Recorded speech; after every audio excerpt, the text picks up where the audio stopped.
So the next topic is child care. Do you support recent changes to Kansas child care laws? What legislation would you support to make child care more affordable?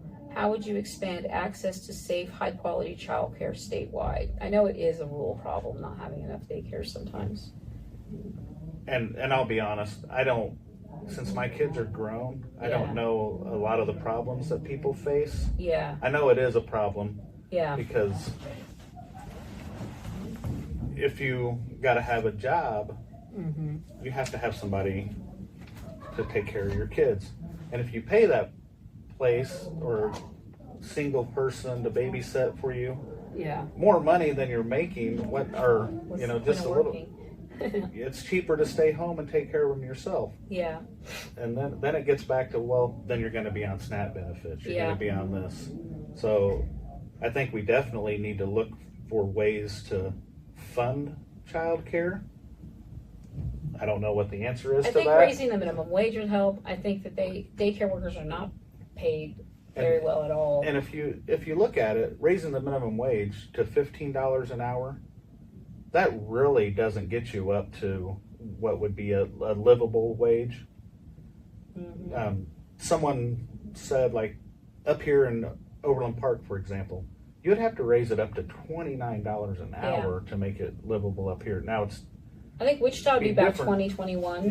Yeah. To be comfortable enough to not be struggling, So if you pay people better, that's another thing too. They say, well, we never had to pay taxes, or they didn't have property taxes back in 1913. The tariffs paid for everything. So here's my comeback to that.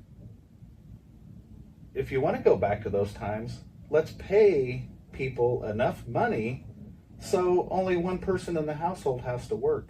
Yeah, and what were taxes like on the mother rich back then, too? Mother or the father can stay home and take care of their kids.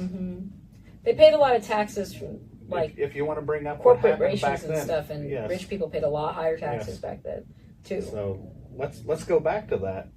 I don't really want to go back to all the dying of preventable illnesses. The corporations don't want to go back to paying those high taxes. I don't want to go back to the birth rate deaths and stuff of 1913. But that's one thing. If we can get people paid more, they can afford health care and find a way to fund. I know taxes got to fund everything, but maybe we can budget the state's money better. Well, the higher the wages go, the more taxes that we pay into the state, and it all goes up the line too. So, yeah, I think raising the minimum wage solves a lot of problems.